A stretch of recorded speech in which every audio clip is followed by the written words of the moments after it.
Fuck. All right, we're rolling. Rolling. Planet B Presents. Cult and Culture Podcast. Welcome to episode 25 of the Cult and Culture Podcast. I'm Justin Pearson. And I'm Luke Hinshaw. This episode features our friends from Plack Blague. Man, I go back pretty far with Ross through his band Wasteoid from Nebraska. Would end up playing shows with the Locust and stuff over the years, and then his bandmate and partner Loren, also an equally amazing artist, like drawing artist, goes under the moniker of Butch Dick Art. That guy rules too. Yeah. The two of them together are just insanely amazing. So there's a lot to this podcast. It was rad to have them on, and also really cool that it was after we just had Adult, and they had like this kind of like I don't know, pairing of the two acts touring all the time. Yeah. That's how I actually ended up meeting Adult. But yeah, I don't know. At one point I was in one of the Plack Blague videos. It's called Placksuality. It's filmed in the alley behind The Smell. So there's all this like stuff intertwined, but it was really rad to have them on the podcast, and I kind of thought we were going to talk about some of the stuff we did cover, the obvious stuff, but it got like really seriously kind of gnarly with like gay politics and activism and stuff, and even just like modern day gay community. I don't know, like what's going on, like modern politics, because Loren's a bit older, and so we dove into sort of his roots and stuff, and talked about like some of the stuff that he was fighting against in the 80s and 90s, being a gay man in San Francisco. And so it's just a trip seeing them, in 2022 and watching the audience still react. I mean, there's not like the negative reaction that I think a band like Plack Blague would have received, in the 90s, but I definitely can see people tripping out, and I'm psyched on that. It's almost a form of activism, and man, I just think they're brilliant. I love those guys, and I'm glad they do what they do. They have a really cool aesthetic and vibe. So anyhow, thanks for listening. Thanks to Plack Blague for coming out here and being on our podcast. Here we go. So here we go.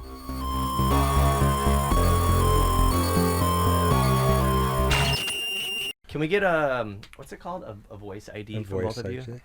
Which means what? You just have to say your name. Oh. That's it. I'm Loren. This is Ross of Plack Blague. That's good. Obviously, we don't do this a lot. I never do this. But. Okay, well, that was good. Now we're on the right track. So Get that out of here. Right.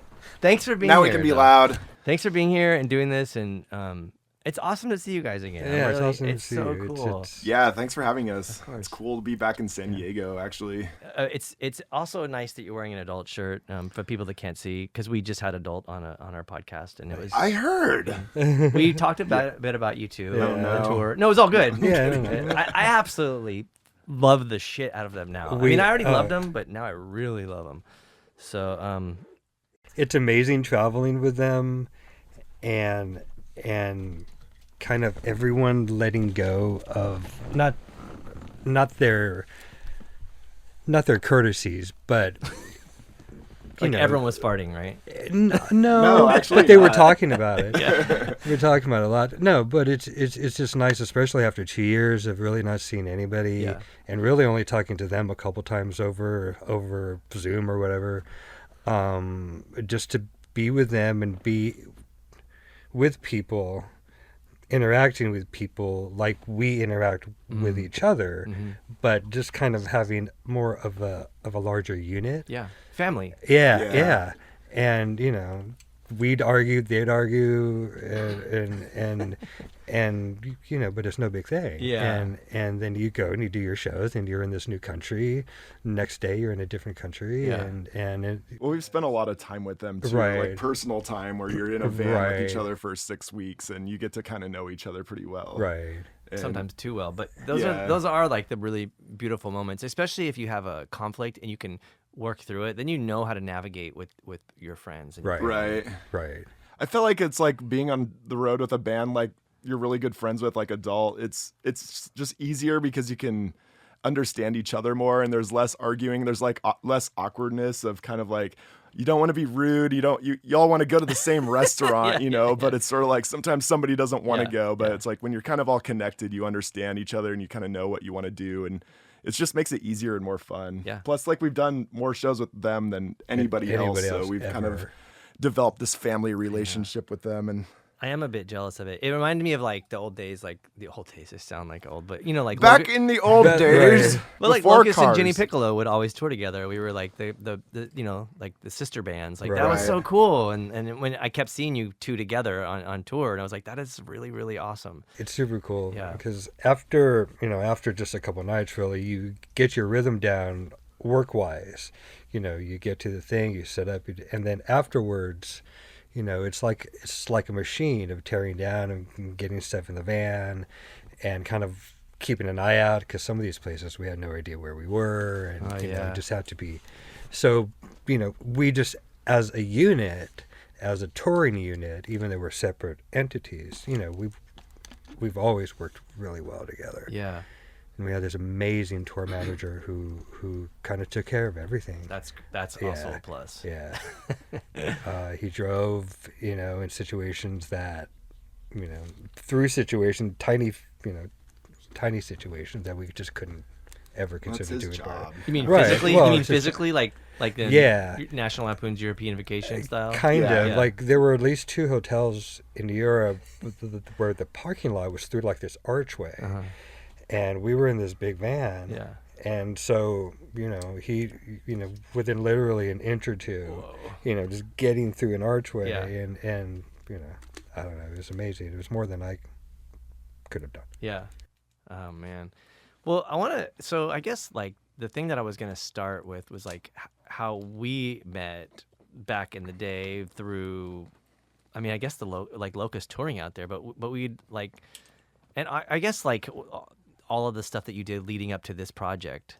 And then also, to me, my perception of Nebraska is probably not accurate, but to me it always seemed, it just seems bizarre. Like it seems like such a weird place because there's so much cool shit that happens in that state that I feel like it's sort of like Austin. You're like, why the fuck how does Austin happen in Texas? So I kind of feel like in Nebraska where I was like, there's Omaha and Lincoln. I'm like, how come there's like this, like a surplus of cool shit, cool Right. people doing cool stuff. Like, I don't know, like where did all that come from for you, I guess? That's a lot of questions, but I just feel like I grew up in Nebraska my whole life, and so growing up there and being an outsider and an outcast, you kind of like seek everything out. And I was one of those kids growing up that I knew there was more out there than small town Nebraska life. I knew there was more out there than just what I knew even. So I was the kid that wrote everybody. If you're into skateboarding, I wrote you. If you were into music, I wrote your band. If you were in Book Your Own Fucking Life and you had like the funniest description of your band or like the most brutal band ever, I wrote your band no matter what.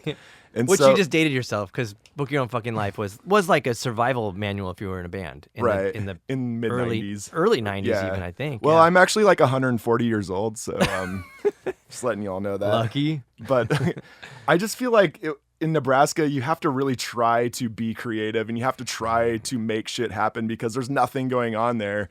And if you are an outsider, an outcast, you kind of all cling together and try to make things interesting because everybody's kind of, not to say everybody, but the culture is against you as a weirdo because where we live in Lincoln, it's so college and so football and so sports that you have to, it creates counterculture in itself and it makes you want to be different and kind of freak those people out too, because it's really easy there. That's what I always liked about touring bands coming to Nebraska. Like, damn, people still flip on punks here, and you're like, fuck yeah, you can definitely tell you're from out of town. And so it's just like, I feel like that was my connection on, say, meeting you, because when the Locust came through in 95 to Lincoln, this is with Jenny Piccolo and Resin at Shane Kreidel's house, which my brother lives a block away from there. And actually we live a block away from there. And that Locust Jenny Piccolo 5-inch picture disc, my brother got that at that show. And it like changed my life because it was like the heaviest record. I listened to death metal and I listened to like heavy music, but this was like a whole different take on what I thought heavy music was. It was like really weird. It was so heavy and so noisy and so just like the energy that I needed as a teenager to open my mind and my eyes to like underground music even more. And so I think all I did was just write 31G, or whatever, address was in the record. And I just started writing you, and you wrote back. And that was just my beginning to like all the connections I made in the 90s was like, people just actually wrote back, and it was about that. And people were pen pals, and it wasn't this informal email thing. People actually took time and wrote cool letters. Like I actually still have all of your letters from the 90s. Like I have a signed Orland Mills photo of you and Alyssa, and I had that hanging in my room forever, to be honest, framed and everything, just because it was like, that was like so new and cool and underground and different, and that was like all I strive for growing up. And I feel like that's what a lot of kids in Nebraska feel like too, is if you want to be different, you have to really make it happen. And that's all I've ever done throughout my time there. So, but it was like happening though. Like that was a place where when we would go there, it would always be awesome. Like that's what's weird about Lincoln, especially, is there's crazy punk history there since the late 70s, and there's books and zines about this, and there's a ton of photo documentation. So I feel like that when I saw this book called Capital Punishment when I was like 14 years old, I had to seek all this music out because it was so punk looking. Like everything just looked, like quintessential punk, you know, and I got to know a lot of those people too. And at the same time, and this was the mid 90s, as much as there was that history of punk happening, there was bands like Armatron and As Good as Dead happening, which was like so bizarre in itself and so heavy and so like that mind blowing to me as a kid to know that, whoa, this is happening in Nebraska. And it's kind of more eccentric and more out there than what's happening in major cities out there. And people were putting out records, and zines were really big. And I felt like everyone was just creating these networks to really make things happen. So I felt like things were happening especially in the 90s. Yeah. I mean, that was I think my first interaction was meeting everybody in As Good as Dead with Swing Kids, which was like a few years before Locust made it out there. And that was so cool because, I mean, obviously Matt Lux and everybody in that band was just so wonderful, and they were so loving, and it was really nice to meet someone. But for us, it was like that band put, Nebraska on the map for us. You know, we're like, oh, that's a place we'll always play. Like I don't think I've ever had a bad show there. It's always been really fun and awesome, and got progressively better, every time. Yeah, I felt like that's just how Nebraska was at that time, especially. It was just like kids were just dying for anything crazy and punk and fun, and this was like a time where we didn't do shows at bars. It was like weird rental halls, and we always try to find the weirdest places or any cheap place we could have a punk show at. What was the one place that we'd always play that was like on a corner, and it was like next to a come and go? I don't know. It was like almost like a school hall or something. I don't know what it's called. We always would play there. I remember you guys being at Havelock Social Hall, which was like a rental hall, but then there was the Culture Center, which was part of the university that we used to throw shows at. I remember doing a show for the Locust in like, I think I was 18, and it was one of those like, I'm going to do the show. And there were kids from all over the Midwest that came to the show. And I remember like hundreds of kids being there and just being like, what did I do? Oh my God, there's too many people here, but everyone was super cool and it all worked out in the end. But I was really nervous about I remember that show. It was awesome. It was a great show.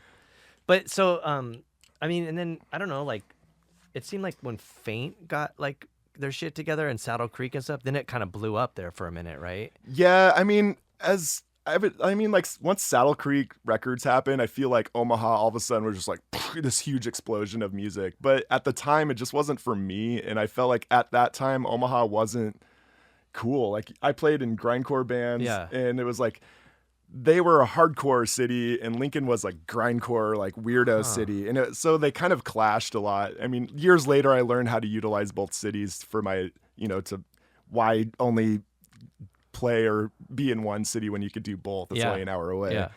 But like at the time, it was sort of like Omaha sucks because it's only hardcore kids. This was 90s hardcore where it was like had a different definition, it was like tough guy almost. And Screamo came out of that and stuff like that. And it just like wasn't my thing at that time. But Omaha had cool things happening, like the Cog Factory, which was an all ages venue. And that was like so important for Nebraska to happen because it was like a definite, legit DIY venue that was hosting anything. Yeah. So it was like, in a shitty neighborhood, of course, and you get your stuff stolen out of your car. But it was a place for kids to go because it was all ages, and it like brought out new ideas and new bands and just made, made kids be punk too. Yeah. And I felt like there were good record stores in Nebraska. And I feel like if your city has a good punk record store, there's punk kids going there, and it makes kids be that way too. And that was just like a good thing growing up around there. I felt like was definitely the record stores. So to me, there was this one show that the Locust played where we were on tour, and I don't know what happened, but we got paired up with the Rapture. That was the show I booked I was just talking about. Oh, really? Yeah. Wait, you booked wait. that one? No, that was a different show. Okay. It was the one I was talking about was with the Convocation of. Oh, yeah. And I don't remember who. Like Shock. Yes. Well, the one with the Rapture was kind of weird too because it was like I felt like both bands were a little bit bigger, and it was really interesting to go to or to play the show and to realize like, okay, there's a lot of people here and they're here for both bands, and that says a lot about the community because I think San Diego is very similar to that. So I felt like I understood it a lot because if you go to certain cities where it's like, oh no, they're only here for one thing. We're not going to mix these two right oddball things together, but to all of us it was like, oh yeah, we're all friends and this is cool and let's just have a good time, and it made sense. So that was like what really stuck out. So to me, I sort of have this like vision of what it is like from where you're from, and maybe, and correct me if I'm wrong, but like it seems like what you guys are doing now kind of embodies that, because the times that I've seen you perform, I kind of trip out, or just seeing like what you're doing, like even just like before we started recording, like how you were saying how you're in Florida and stuff like that. I'm like, ugh, Florida, But I wonder, like, your influences are, I don't know. I think they're very unique, and maybe that translates into the overall vibe or style that you guys have as a unit. And I think that's kind of cool. And maybe that comes from where, your upbringing, I guess.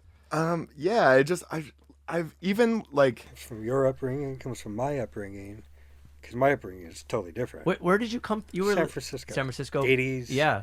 I was a teenager in the 80s in San Francisco. You've seen all of the best shit. I've seen all the best shit. I've seen all the worst shit. Of course. I've managed through it. Yeah. In 90s San Francisco was totally different than Lincoln, San Francisco.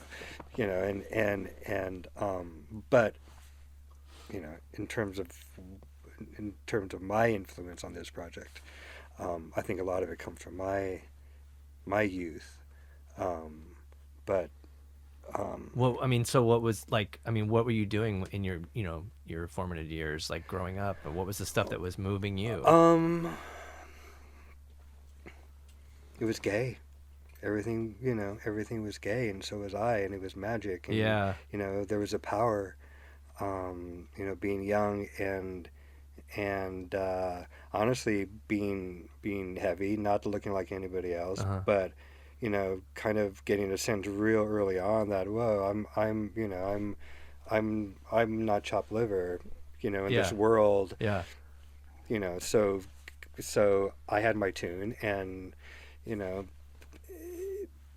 people would kind of gravitate towards that, and that was just interesting, and that was entertaining, and that was all the entertaining that I kind of need, just seeing what I can do amongst my people. Yeah. But I was really young then, I was way younger than any of the men that I was hanging out with. Yeah. The 80s, 'cause I graduated high school in 1986. So, but I was in the world, way before that. Yeah. And just kind of watching the world too. Seeing people get sick and seeing people go away, after 2 weeks, that, you lusted after, and then 2 weeks later they were gone. And you get a little determined, to run quicker than what's chasing you. Oh. Because I felt just that whole thing was chasing me. But, So like urgency sort of in urgency life, and kind of get your kicks in, before something happens. Yeah. and get through high school, Yeah. and then wonder what you're gonna do with the rest of your life. So you weren't like, you wouldn't consider yourself like a punk or something growing up, or would you? No, I was A goth. Which is so, it's like right next door. I was Yeah. super goth, but I was also super preppy. Yeah. Um, But okay, so if I'm talking out of line here, just let me know. But I feel like maybe in that era of growing up in the gay community, it seemed like it had so many elements of like what punk ethics are, at least to me, because you had to be definitely. like fucking badass. Oh yeah, because some things were still illegal. Yeah. And being gay in San Francisco was punk. Yeah. Until we got power. Yeah. But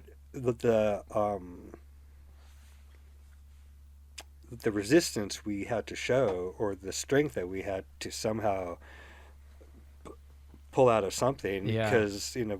because there was this issue now that we had to address that was taking us out of the clubs. So it's like, okay, we have to rethink, and hone down, and that was the start of the ending of the punkness of being gay. Oh. But then we also got our power. Yeah. But then that also gave us a lot more exposure, which Yeah. was good. But then some of some it was nice and tawdry and underground, just kind of doing your thing. Even though in San Francisco it was everyone's thing. Yeah. But it just didn't go any further than that until we had to make a stand about something. Yeah. But like I just said, that kind of shone so much light on the entire world that a lot of people felt they had to not be as underground or as kinky, so they could look, right, or yeah. proper, or like everyone else. Yeah, sure. I see what you're saying. to Yeah. to get the rights, to get the money, to get the power. Yeah. To infiltrate, Right. Right. And the infiltration is, still kind of my operating frame of mind. Huh. Just to seep in my stuff, my Yeah. art, his stuff, our stuff. Yeah. Just to slowly, keeping it alive, Sure. Wow. because all that's kind of changed. Even since I was a kid, in terms of what it is to be gay or queer or whatever anyone wants to call themselves. I think the infiltration though is a big part, because we're not mainstream at all. Yeah. Nothing, But you nothing- are exposed to people that are part of that mainstream. right. And I'm like, what the fuck are they thinking? I'm sure, like, still, like, even now, it's like, I feel like the world should have its shit together, and it clearly, obviously, does not have its shit together. No. But do you feel like now, as what you guys are doing, do you find that, I don't want to say, like, I don't know, conflict, maybe, or do you find that there is still a struggle to some extent? No, because because I was young and naive, and everything, not everything, but my sexuality and everything came very easy to me, and that was never a challenge. So that part of it, there was never a conflict. Well, like, I don't mean like personal conflict. I mean like, because you were talking about like infiltrating, or like how like the gay community would end up becoming like, I don't want to say like normalized, but seeping into like the Right. the general population that people see. Right. So I like, even now, like watching you guys musically, it's still like, obviously, like, bring it, I fucking saw Gigi Allen play when I was 13, like, so I'm down for whatever. Right. Nothing shocking to me, but when I watch you guys perform, I'm like, there's got to be people here that are freaking out. Oh yeah. And I love that. Right.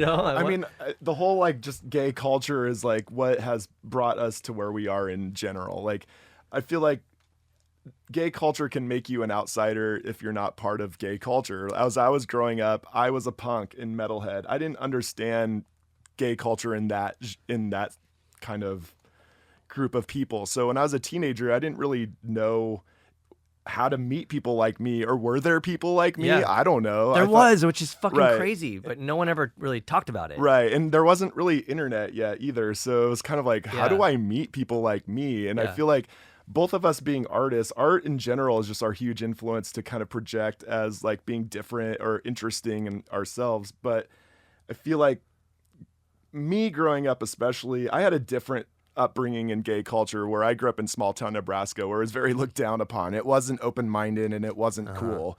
And so for me, honestly, having Loren in the band with us or with me has helped me come out even more and help me project all of this on as like a musical project as well, and kind of push the boundaries and push the elements of what gay culture is, or just kind of, there's so much more to it than just say Britney Spears or Madonna, you know? And well, there is, but it's just one of those things where like, yes, that's a huge influence to us as well. But at the same time, it's stylized, and I'm not downplaying it. It's an awesome style. It's code. It's fucking. It's the picture that people see. Like, it's important. Right. I mean, that's why that's even why punk was important. Like, when you saw someone wearing a fucking Crash shirt, you knew that they were on the level. Right. So, yeah. I just feel like, I mean, I forgot what the original question kind of was, honestly, but it was just like, I feel like just being gay in general is just what makes us kind of do this and push the boundaries for ourselves even. So yeah, when we do play certain cities, people are shocked at times. To us, it's not shocking. It's just like us, we do this every day. I know. Yeah. But like, even we played in cities like Berlin and people come up to you like, I've never seen anything like that before. Where the fuck have and you you're been like, living? This is Berlin. You know, I know. Everything about us is this city. And I love that kind of reaction. And I love watching, I love watching kids kind of be, wide mouth open and just kind of like, not even sure what to think. Cause we've played, of course, for people like us or like-minded people, open-minded people, we've also played shows for that weren't very open-minded, and there people stand 30 feet away from, 20 feet away from you, and they're just staring at you. You can see them laughing at you, and you can see them making fun of you. But by the end of the set, they're taking pictures with you, and they're into it, and they want to make sure that they're documenting it too. But maybe they're not laughing at you.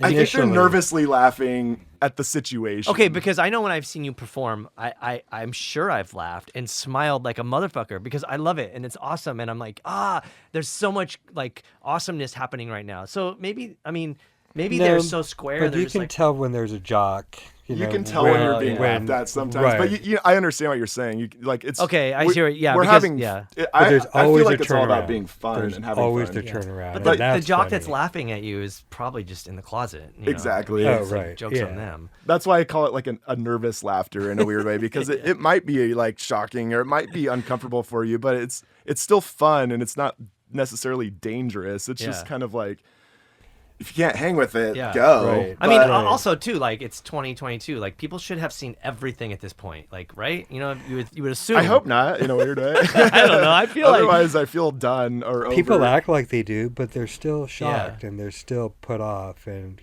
not just by us. But not that like I've seen everything. I'm not saying it like that, but like, and when I see your performance, it's like, I mean, I love it. And it's not that I want to be shocked, like this is new and brand new and innovative and 100% the most original thing, but I'm like, this is fucking sincere and this is heartfelt and it's fun and it like has all the things that we all need. Right. Because part of me wants to say that like any kind of artistic output has been done before. Like you can of course. it's all kind of maybe been done, but then at the same time, it's like when I watch your performance, I think of like I don't know, like Nights of Reb, and then I think of like Men's Recovery Project, and I think of like all these weird fucking things that like normally wouldn't be put into one package, and I see that, and I think that's what I guess I was trying to get at with the question. Well, I think that comes from Ross in particular, not being so tied down to one genre of anything. As much as he knows about all the genres, he's really not. I mean, I've seen people, our friends that, only this, only like this. The purist, and you don't do anything else. and that's cool. But, when you have some creativity, when you have some determination, you don't want to do the same thing all the time. No. So what do you think your, I hate these words, but like, what do you think your genre is or your niche or where, like, where do you fit in? Well, that's and actually talking to people at airports and on the airplane or today at the weed store,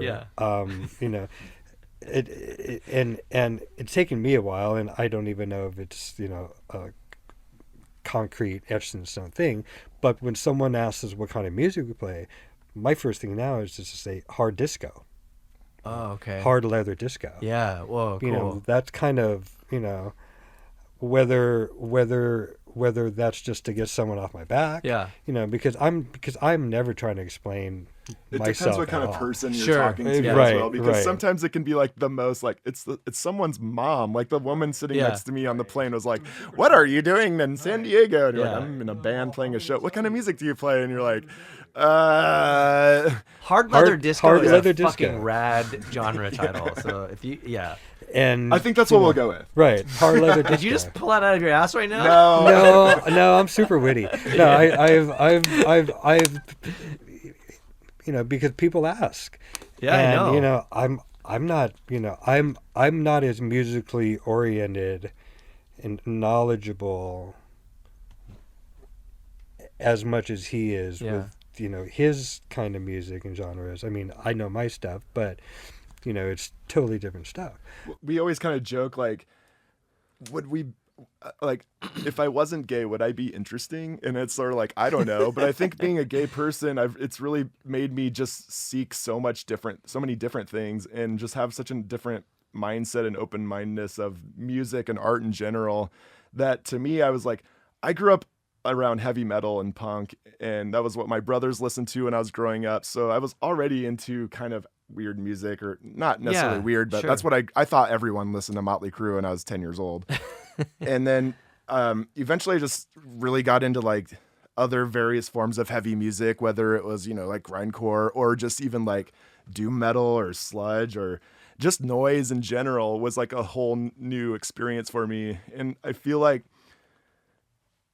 I was the kid that grew up, because I was gay, I loved punk, but I also loved disco and techno and dance music. But like, how do you combine all those together? Like, can you fit into those roles in different scenes? And I've kind of learned that I was an outsider in all the scenes I was already involved with in a way, because I played in a grindcore band called Wasteoid for almost 15 years. And like I was saying, I played drums, and all we did was play grindcore, and that was my life. All I listened to was grindcore. And then after but you were not like a typical grindcore band. Like you were still on the fringes of weirdo shit. Right. And I think that was like, I've always tried to push the boundaries of whatever I wanted to do, because like grindcore was cool, but it's like, how do we make it different and interesting? And honestly, a lot of that's like the influence of the Locust on me, especially because that was a different version of heavy music. And when I heard that, it was like, whoa, you can do this, But you can do whatever you want. Right. You just have people say it sucks. And, right. Yeah. But at the time when I was a teenager, it was like, whoa, you can do this. There's more to it than deicide. You know what I mean? But I was also into like art rock and noise and even pop music and disco and metal and punk. And so it's like, I feel like eventually all of that just became so much that that's what made me create this project over 20 years ago now, which was Plack Blague originally was just like a joke idea, because I was booking so many shows and bands.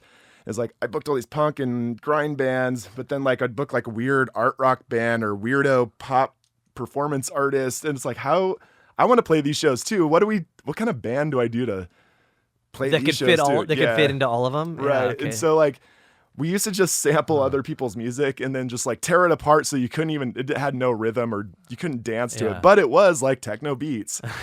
But there was no rhythm to it. So we kind of jokingly called it anti-dance music, which wasn't against dance music. It was just hard to dance to. Yeah.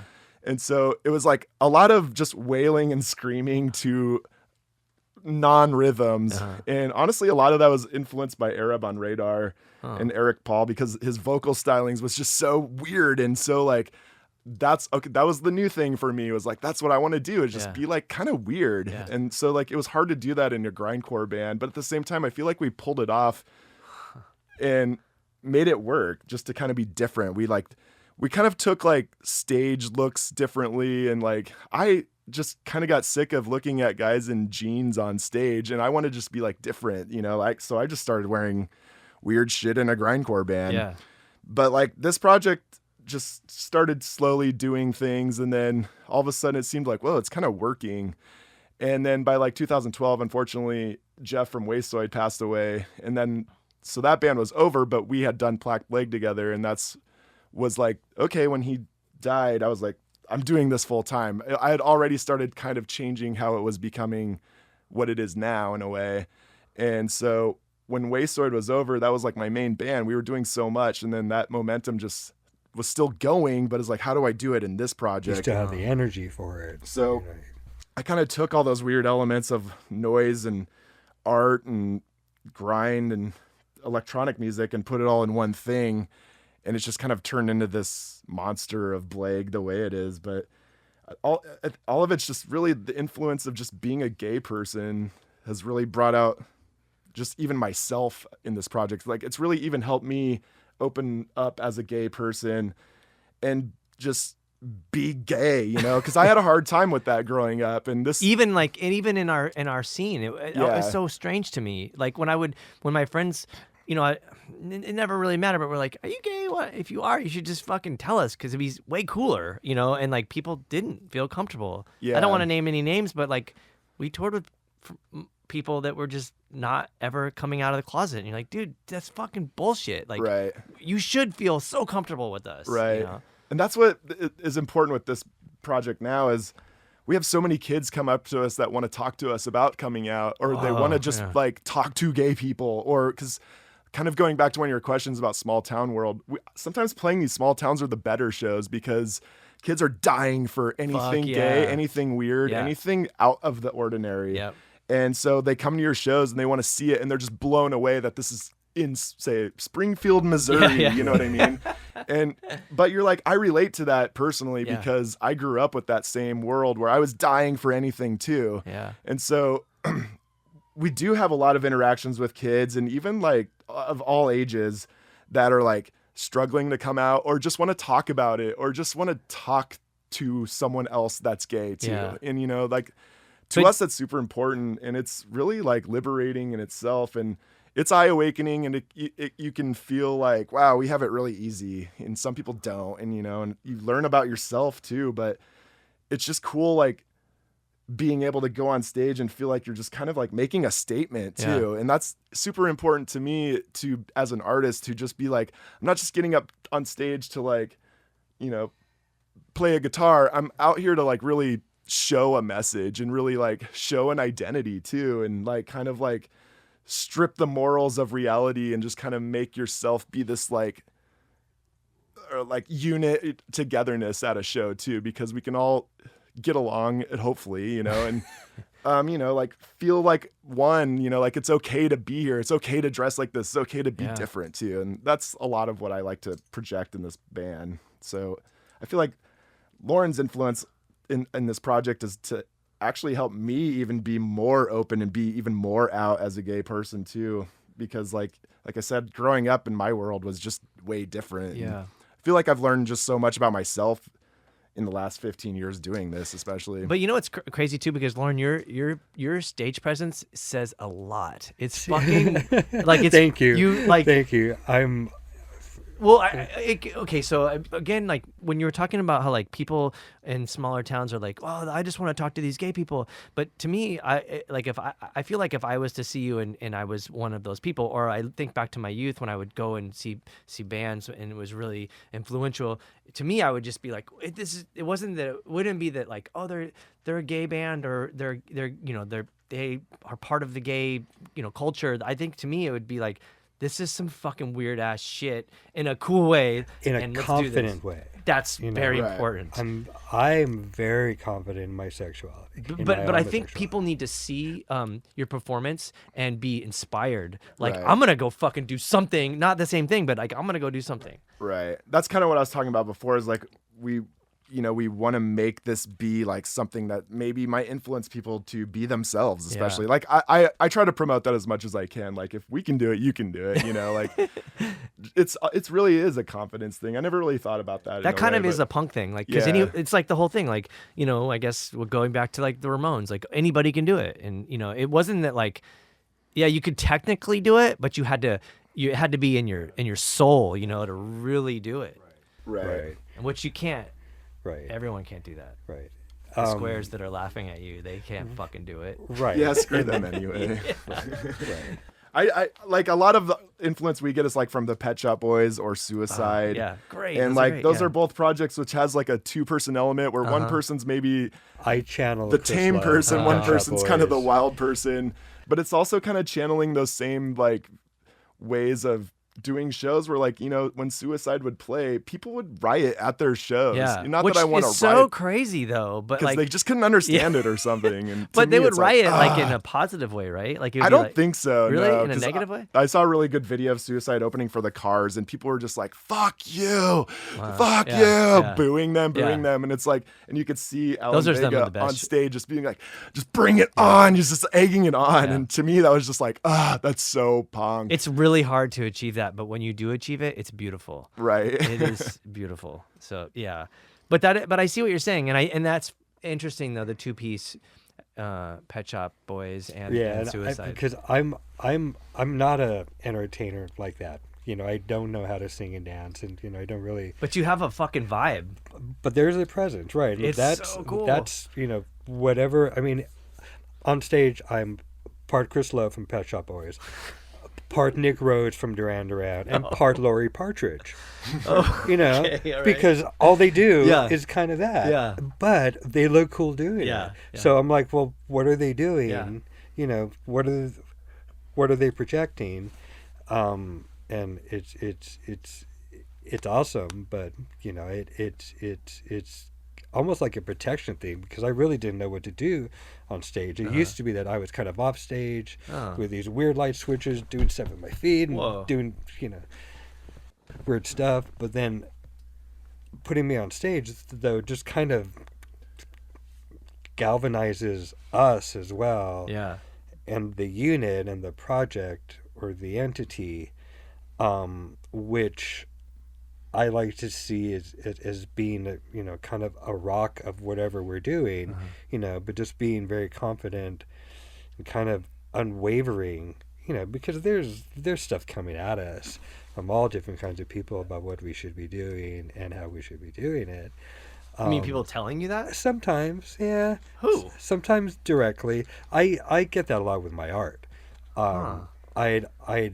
People like to tell you, they want to tell you what you need to do, Right, or right. just Your drawings. Yeah. Yeah. What the fuck? Right. I don't, you know, I don't draw enough this, that. Whoa.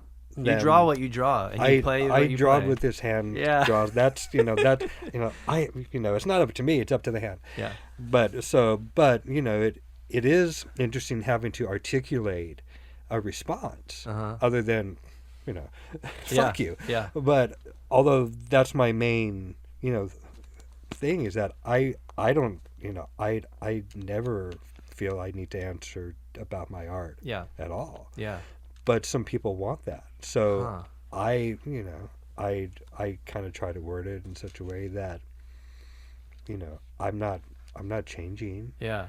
You know, I wonder if, like, when people are so willingly giving you criticism, I guess, or whatever they're giving Encouragement. you. Encouragement. Yeah.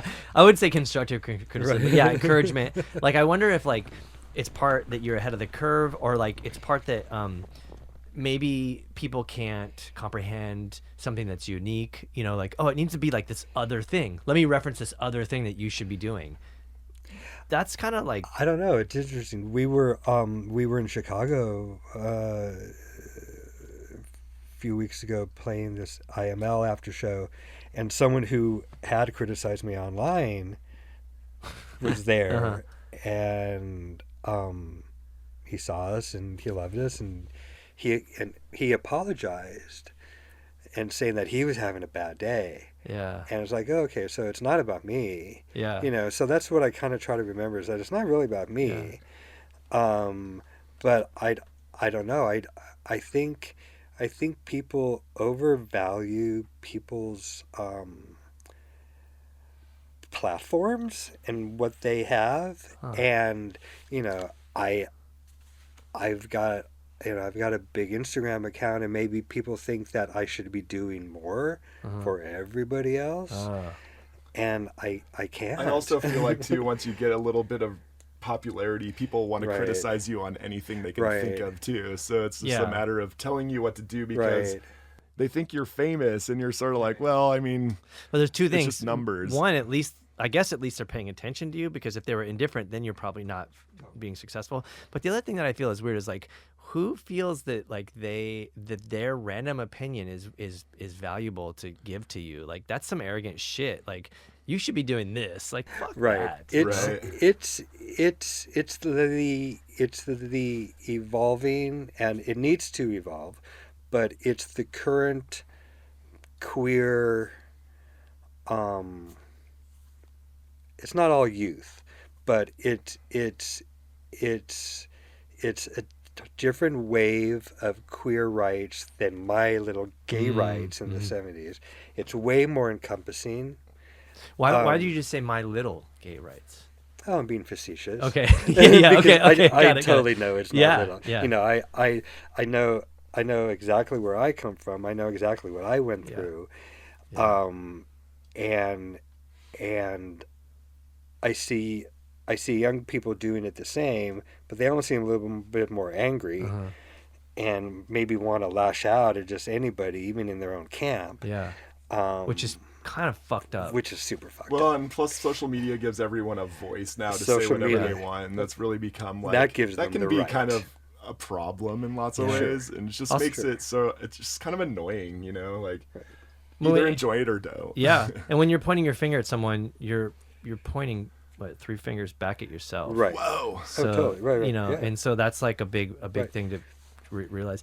It is kind of interesting, like, when people will lash out at you for like kind of not doing the thing perfectly, but then there's like way more fucked up things that we should all go fight totally. against. Absolutely. So I feel like maybe Absolutely. the modern, I don't want to say generation, but the modern movements, progressive movements, seem like they're a little bit too, I don't know, like not precious, but they're just like, it's like, just let someone say the wrong thing, and let someone Right. kind of be fucked up on Right. accident. Like, we'll get through this. There's bigger Right. fucking problems to deal Right. with, and Right. that is an interesting. Well, it's also interesting that this came from like the style of your music. We went to like super political, which is pretty rad in itself. Because that's our politics. Sure. And that's the amazing part. I feel we may get a little criticism, or I get a little criticism, for not being more political. But there's nothing more political that we can do Yeah. than what we're doing. Yeah. Yeah. Well, that's the thing too, is when Yeah. you're overly political, it is a turnoff. People are just like, Oh, and you are, absolutely. and also there's like no room for interpretation. And I Right. think that it should be like you put out your art and let people interpret it and get what they can from Right. it. Right. Well, and they do, and that's where they opine. Plus, I think like our goal is just to like have fun and like be fun and be interesting, and we're not trying to pigeonhole anybody but Yeah. ourselves in a weird way. But it's just kind of like, But do you think you're pigeonholing yourselves? 'Cause no, not anymore, not at Yeah. all. Like I used to think that, like say playing grindcore bands, where it was like I feel like I'm only doing grindcore show after grindcore show. Well, this project has really opened up all sorts of genres and all sorts of people, and I'm way more into that. So you really think like that Wasteoid was just a typical grindcore band? No, but like I'm saying, like when you would go on tour, you would play the grindcore show and play the same Yeah. kind of grindcore show the next night. That's the Same- promoter's fault, or like Right. the other band's faults, or whatever, right? Yeah, but that was also what we were kind of doing too. That's what we were booking at that time. Yeah. And really, like what's really opened up about this is like we can play like a hip hop show one night, a noise show the next night, a black metal show the next night, and a punk show, and then an electronic show. And it all makes sense. And it all makes sense Yeah. because like I feel like those are all of the influences that we've brought into all this Yeah. too. But also just like you're saying, like us being on stage, like like my ass is hanging on a jock strap. That's like a political statement that people And don't it's- yeah. understand. Uh-huh. And like that's really what I'm pushing too, is Yeah. like, like I can do this now. You maybe couldn't do this 30 years ago or Yeah. 40 years ago. And you might get your ass beat for it. You might still now, unfortunately. Yeah. But like it's just one of those things where that's important to us, is just like expressing ourselves in a lot And of that ways. is a fucking huge political statement. Your ass hanging out is so political, which Right. is I'm not trying to make a joke, but it sounds funny to say that, but that is a fucking serious thing. that's Right. happening. You know, like I feel like even in 2022 or whenever I saw you last, I don't know, it was like before the pandemic, so it was a few years ago. But that still It's is like a month ago. I know it feels like it. But or even like when I saw you after your set, I missed your set in Austin. We should give a shout out to the Oblivion Fest because that was pretty Absolutely. fucking Oblivion That was a Access great Fest was night. amazing. yeah, like they paired up all the shit, like they paired up the stuff like they should. You know, I was like, oh, all these bands are sick, and it wasn't like a grindcore show or a Right. hip hop show. It was like everything that was just mixed and cool. And it worked. But I mean, I think even like going back to your ass hanging out. Oh, it was just I think that's like I think it says a lot. I think it is a very, very important political message without being political. Is that Right. Yeah. Yeah, I mean that's just also what I like doing. So Yeah. I feel like I have to do this. Yeah. I mean, we should like to do it. I mean, if you think about it, like off stage, I mean, I just had this conversation with one of my other bandmates, but like to me, I feel like this world's constantly fucked and it's constantly like just grinding people down. And like I get that there's beauty and there is, but at the same time, at any specific moment, there is oppression, there's suffering, there's these things that we all have to work towards. And we can have fun and we can go see, you guys perform and have it be so much fun and smile and laugh and have a good time. But there's a level of righteousness to it, and there's a level of intensity and emotion and all these things that I think that are really, really important. And you guys seem to embody all that, and I think it's fucking rad. I think that was a big learning experience for us touring Europe in this March. This in 2022 was right after the pandemic. Was how do we tour? Like we have to go back into this sometime, but also like the Ukrainian war just was started happening. It was like really, serious news, and we were kind of like, is this even a right thing to do, is go on tour in Europe? And, like we're some privileged Americans on tour in Europe, just doing our thing, is this right? Should we do this? Is But this then like the more we insensitive? talked about, is this insensitive? And then the more we talked about people, we asked questions, we had meetings with like our tour package, and it was like, yeah, we have to do this because, like people are living their lives still, but at the same time, like people need an outlet of something fun and exciting too. And like, you can't live in despair constantly, even though people do. But I felt like going to Europe and doing these shows and talking to people, it was like, this is my first show in 3 years I've been to. And like, I needed this more than ever. Yeah. And it's like, I feel like the turmoil of politics right now and just like everything's fucked up in general. Like people need an outlet of just having fun or exciting or just different too. That And 30 or 40 minutes maybe gave them the power that they needed to fucking get on with shit, Right. like, and do something else that's Just a massive. little break. Yeah. Right. But I it doesn't feel- even have to be a break, I don't think. It just needs to be like a parallel timeline, right? Like Yeah. you can have fun and still be working, progressing towards something collectively and spiritually or whatever, and then come back and fucking hit Right. it harder. Right, totally. it was just like eye-awakening too, just to be like, whoa, we're, like, I hate to say it, we're entertainers, and it felt good to kind of provide an entertainment for people that maybe are having, hard times, especially in Europe, or like just being in Poland in general was scary enough to be like that close to the Ukraine and that close to war in general. I've never experienced anything like that. Yeah. So, we all thought a lot. There was a ton of emotions going on in our whole tour package. And so it just felt like when people gave us positive feedback or like people would talk to us at shows, it just felt good to do that because, it was an outlet and it was their outlet for, 30 minutes or whatever. And it's just a band, Right. Like, because I mean, even like, not to cut you off, but even when I was just on tour with Def Club when we would play, and it was like we were in Texas, and it was like it was right before Roe versus Wade was flipped, and not me saying something on a microphone to a couple hundred people isn't life changing. It's not going to fucking change politics, but it's saying something like that's important to people and that resonates with people, and then you could feel this sort of I don't know, like intensity. I don't want to be there and be like, this is fucked and everything sucks. I want to just be like, yo, this shit is this is what we stand for. Yeah. Like, this is what we're all fighting for. Let's do this. And then people would have an outlet and kind of be able to release something. And then I feel maybe it would, give them power or energy or Right. rejuvenation or something. We need that because there's too much bullshit. Right. I feel like even like we need that in general too. We need to feed off people's energy and, just awareness and just kind of like feeling good about this moment right now. Yeah. And Instead, you just have dicks on like just total fucking jerks on Instagram telling you to do something differently. And Sometimes. all, I mean, it's. I know it's usually like 4. not that bad. It's like but It's like someone leaves a weird YouTube comment and your day's ruined. Yeah, but like, When but you're for not every used YouTube to comment, it. there's like a million, Right, yeah. whatever, hundreds or thousands of other positive ones. There's actually more positivity than there Yeah. is negativity for us, especially. right, right. But, we're just lucky, but we also try to promote as much positivity as we can too. To like this is fun, and we want you to be yourselves. And, yeah, it's, that's so cool. and it is all about that. But all the in end. negativity that I see surrounding you, which it isn't much at all, but when I do see it, or even like when I saw you play, I could see people being uncomfortable. I was like, fuck yeah, man, like Right. good. Right. Fuck yeah. Like not fuck them, but like I was glad, like make them uncomfortable or make someone feel that they have to say something on the YouTube comments. Like you got them, you won. Like Right. jokes on them or like haha to them, because Yeah. they're the ones that like wasted their time. Right.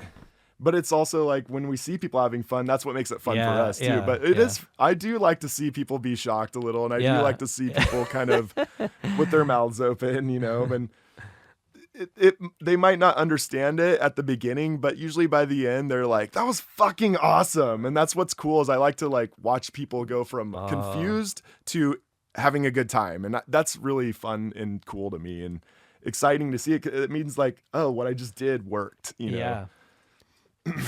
It's nice to know when something is actually working though. Right. Okay, well, I think we should.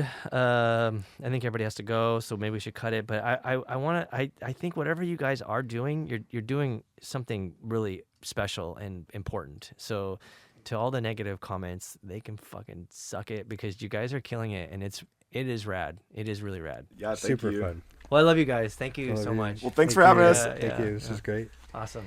Cool. Well, there you have it. Episode 25 of Colton Culture. Again, we'd like to thank Plack Blague for coming out and being on our podcast. We'd like to thank our sponsors. We'd like to thank the people listening. We'd highly suggest you check out our previous podcast if you've missed any of them, especially after the little bit we got into before we started the podcast about all of our other guests and how they all are on a very unique level. Yeah, shout out to everybody that's been on Colton Culture. We love you. Feel free to stream this stuff wherever you stream your crummy podcast. Not that your podcasts are crummy, but the ones that the streaming services are not all that great sometimes. Anyhow, stream the shit out of our podcast. Thanks.